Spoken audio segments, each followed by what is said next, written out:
Hiya, breads and loaves. It's me, Aiden. Before we start this episode, I'd like to say that we're kind of moving the series a lot around. We're expanding onto it a little bit more. And if you actually saw the fake one I made up a little bit earlier, sorry. I was just bored one night and I thought it'd be funny. Anyways, this is the real one. And also, thank you to all of my fans and supporters, voice actors. My team is just awesome. And I am very glad to be making this series. It's taken me a while. So, without further ado, let's get into the actual episode 4, Harsh Reality.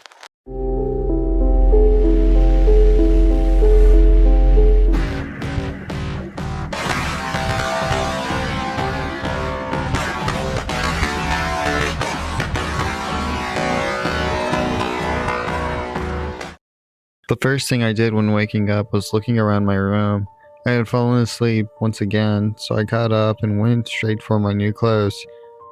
I heard someone showering and heard Chloe's humming. I could barely hear what it was because of the water running in there, so I resumed to finding some clothes in my closet.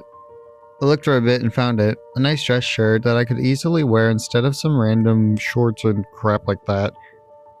However, before I began to take off my t-shirt, I started to feel a sharp pain in my back. I thought it was weird since I was pretty sure I was still awake and not somehow dreaming. I pinched myself to make sure, but I couldn't feel anything.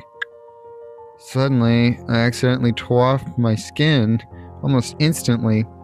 I froze in horror, but thankfully it regenerated. I sighed in relief, remembering my strange abilities to regenerate. Fuck, that gave me a heart attack. But what's going on with my back? I started to scratch the spot that hurt, but it moved down to my back towards my lower tailbone region. I started to panic a bit, turning as much as I could to inspect what was going on. Suddenly, my whole body fell to the ground and I continued to shake violently. I was confused, scared, and overwhelmed with emotions and glitching of coursing through my body. I tried to yell out, but my voice couldn't make a simple noise, and then it erupted. I sat there on the floor, feeling something connecting to my blood vessels and organs. It began to drain my energy slowly, and I was unable to do anything. I was exhausted and scared, but it became worse when I turned around and saw it. A tail with needles sticking out of it, and a clawed hand carved with an eyeball into it. I fainted while attempting to catch my breath, and trying to process everything that happened all at once. You gave it your all yesterday. Your father would be so proud. Even if it was our enemy, you were still faithful to her. You stayed by her side no matter what. This part was meant to kill you, but I'm giving you the joy of living forever with her in exchange of your body. If you ever need me, just say my name. What? Who are you? Call me Catherine. Andy! What happened? I adjusted myself before I noticed how I was pinned underneath Chloe. She was in front of my face and pressing her arms onto my chest. But strangely, they didn't hurt me. I also noticed I was fully dressed and her dress matched mine in terms of style. Are you dead? Am I? She looked into my eyes, then kissed my forehead. She didn't smile. She looked very normal about it. She helped me stand up and gave me a hug. I still love you, Andy. I don't care what we go through. I know you'll always be there for me. Right? Yeah, I love you too much to leave you. It's just, I'm scared about something. I sat there holding her hands and just trying to process my words. Whatever happened cannot go unmentioned. Felt invincible, but I also felt dead. Like something was helping me stand that wasn't Chloe, something that was closer than anything else I could have ever imagined. Then I looked at her. There was a tail that came out of me. Then I blacked out, and now it feels like I'm being puppeteered by something. Andy, you know you're not breathing, right? I froze and looked at my body. I noticed it too. I wasn't breathing. I tried to breathe manually, but I began to hack up a storm. Chloe patted my back as I continued to cough horribly. Once I stopped, I wanted to hug her for comfort, but I was too hesitant to. She picked me up and gave me a small hug. Am I dead? Am I even alive? Both. Andy, you're a zombie. But this is an easy fix. Let whatever is in you to guide you and make the right choices. And you continue to live. Okay. You know why I haven't left you? No. She held me closer to her and walked me out of the bedroom. She continued until we were downstairs right in front of the door. Because not only do I still love you, but because your heart still has some good in it. You choose to be the innocent little boy who saved me. I couldn't ask for anything more, Andy. You are my reason for staying here with you. I felt something that wasn't pain for once. I felt genuine love.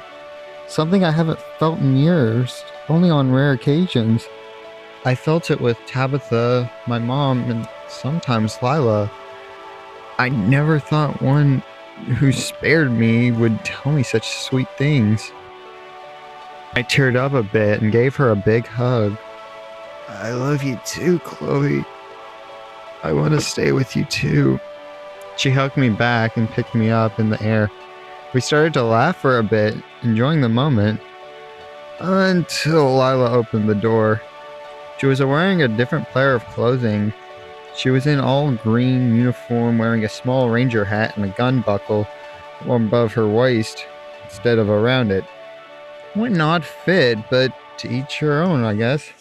You and Shit Taste done yet? Austin is ready to go. Come on already. Right, Lila. Hey, nice outfit. Trying to go for the thief vibe, eh? Shut it, cannibal. At least I have taste unlike your Spencer's ass fit. Thanks, I actually got it from Hot Topic with my own money. The two met forehead to forehead, pissed at each other and ready to either shoot each other or stab one another. I wasn't going to have doomed Yuri in my household, so I separated them and took Chloe to Austin, who happened to be waiting for us with a locomotive with wings. Like it? My girlfriend Cordelia made it herself. Kind of doohickey does this thing ride on? Surprisingly, it requires bones of deceased creatures and critters. Guess it's another form of fossil fuel that doesn't require dinosaurs. I have a bag of bones. Thanks. Kinda convenient since our first stop to look for the Silverstones is on the other side of this island. Comia in the Green Jungle District. Isn't Colimia a hive mind for creatures and freaks who like to play dress up fantasy? It is, but the rest of the place is fairly uninhabited. I know this because Tabitha went to clear it out before we met. As we prepared to take off, Austin checked me for something. He nodded and stepped back, preparing to lord dump on me. Andy, since you have the first silver stone in your possession, you'll need to use it on us all to be able to acquire your powers in battle. Your class is known as Zombie, and your ability is to regenerate and reflect. You are an ultimate weapon if used properly, which is why you need to work with us on this adventure that we are about to endeavor on. Do you understand? As long as you're here, I know I could trust you, Captain. And so, our journey was set in stone. We, the heroes of Lifeblood, would endeavor on an adventure that would involve loss, emotions, betrayal, and reunion. We'll encounter the good, the bad, the eldritch horrors that'll make us scream, "Oh dear God, please leave me! I just got back in my life, please, I can't let you again!" While it says, "Haha, fucking loser." But overall, we, together, will overcome these tasks. I, Andy King, the undeclared king of the crazies, will guide us forward. Chloe, the queen of the crazies, will teach us new tricks and techniques. Austin, the knight of the crazies, will direct us and forward us towards the 5 silver stones of lifeblood. Lila, another knight of the crazies, will assist us through as much as we need in terms of needing important items. Together, we are the light that will bond such importance to this dark world. Together, we are one awesome and incredible team that I would never trade away for. Sure, always welcome for another in the group. And something I know all about.